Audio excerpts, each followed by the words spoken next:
అందరికీ నమస్కారం.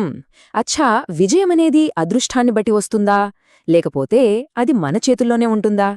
ఈరోజు మన మనస్సునే ఒక పవర్ఫుల్ టూల్గా మార్చి విజయాన్ని ఎలా సాధించాలో తెలుసుకోబోతున్నాం. ఒక తోటని మనం కావాలంటే అందంగా తీర్చిదిద్దొచ్చు, లేదా అలాగే వదిలేస్తే అడవిలా పెరిగిపోతుంది కదా. మన మనస్సు కూడా అచ్చం అలాంటిదే. మన ఆలోచనలను పాజిటివ్గా మార్చుకోవడమా, లేక వాటిని వదిలేయడమా, చాయిస్ పూర్తిగా మనదే.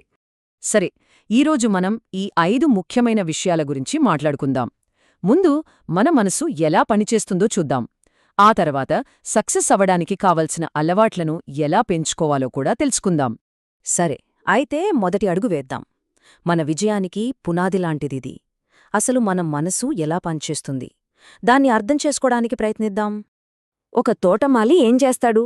పనికిరాని కలుపు మొక్కలన్నిటినీ తీసేసి మంచి పువ్వులు, పండ్లు పండిస్తాడు కదా. మన మనసు కూడా అలాంటిదేనన్నమాట. మనం కావాలని మంచి ఆలోచనలు పెంచుకోకపోయామనుకోండి, చెడు ఆలోచనలు అవే వాటంతట అవే పెరిగిపోతాయి. మన మనసులో మనకు తెలియకుండానే 2 భాగాలుంటాయన్నమాట. ఒకటి చేతన మనస్సు.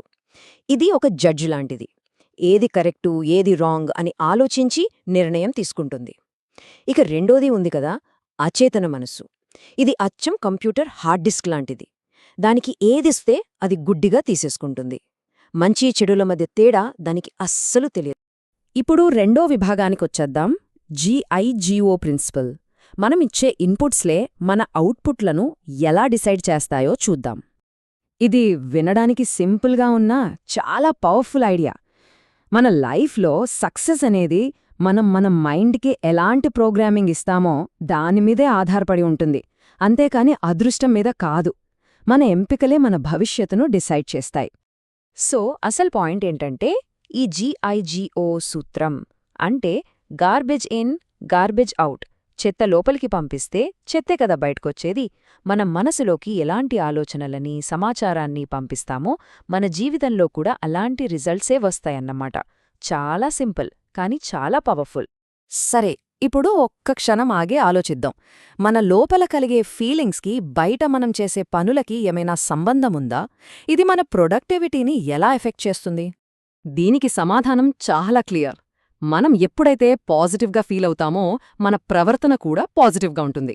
దీనివల్ల మన రిలేషన్స్ బాగుంటాయి, మన పనిలో ప్రొడక్టివిటీ కూడా పెరుగుతుంది. లైఫ్ చాలా స్మూత్గా సాగుతుంది.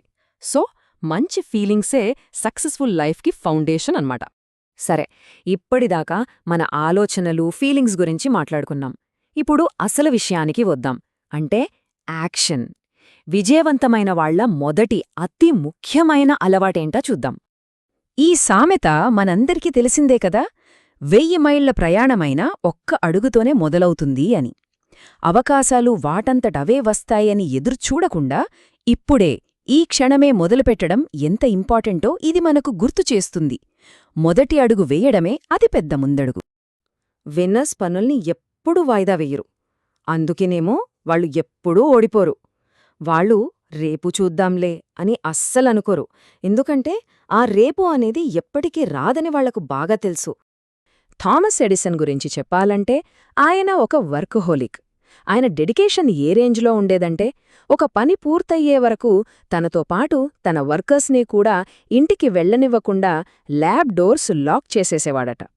ఆలోచించండి, పని మీద ఎంత ఫోకస్ ఉంటే అలా చేస్తారో.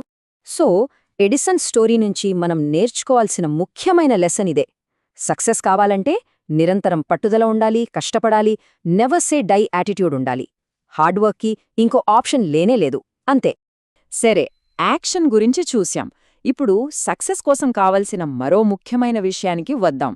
అదే మన యాటిట్యూడ్. సరైన వైఖరిని ఎలా పెంపొందించుకోవాలి, దాన్ని ఎలా కాపాడుకోవాలి అనేది చూద్దాం. మంచి యాటిట్యూడ్ ఎలా వస్తుంది? ముందుగా మన చుట్టూ ఉన్నవాళ్లని మెచ్చుకోవడం, వాళ్లమీద కేర్ చూపించడం.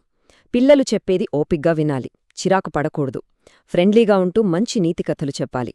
వాళ్లలో కాన్ఫిడెన్స్ పెంచాలి. మన ఫీలింగ్స్ వాళ్లతో షేర్ చేసుకోవాలి. సంకోచం లేకుండా మాట్లాడేలా ప్రోత్సహించాలి. వాళ్ల ఇంట్రెస్ట్లని గౌరవించాలి. ఈ సూత్రాలన్నీ మనల్ని మనం మెరుగుపరుచుకోవడానికి కూడా బాగా ఉపయోగపడతాయి. సరే, ఇక చివరి సెక్షన్కొచ్చేశాం.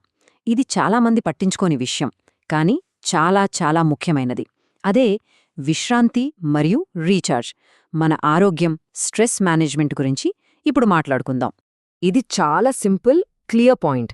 మనం ఓవర్గా కష్టపడితే బర్న్అవుట్ అయిపోతాం. ఫిజికల్ అండ్ మెంటల్ ఫిట్నెస్ ఇవి రెండూ సక్సెస్కి చాలా అవసరం. వీటికి ప్రత్యామ్నాయం లేదు. మంచి నిద్ర, సరైన రెస్ట్ తప్పనిసరి. మరి స్ట్రెస్ లేకుండా రిలాక్స్డ్గా ఎలా ఉండాలి? కొన్ని సింపుల్ స్టెప్స్ ఉన్నాయి. 1. నెగటివ్ విషయాల మీద ఫోకస్ పెట్టొద్దు. 2. అనవసరంగా విమర్శించడం మానేయాలి. 3. మన ఫీలింగ్స్, యాటిట్యూడ్ మన కంట్రోల్లో ఉంచుకోవాలి. 4. ఇతరుల పట్ల సానుభూతి చూపించాలి. 5. రోజూ ఎక్సర్సైజ్, మెడిటేషన్ చేయాలి. 6. ఎప్పుడూ సంతోషంగా, కొంచెం హ్యూమర్తో ఉండాలి. అంతే. మనం మొదట్లో మనసుని ఒక తోటతో పోల్చుకున్నాం కదా, ఇప్పుడు అదే ప్రశ్నతో ముగిద్దాం. మనసు ఒక తోట. మరి ఈరోజు ఆ తోటలో ఏమి నాటబోతున్నారు? మంచి ఆలోచనల విత్తనాలా, లేక నిర్ణయం పూర్తిగా మనదే?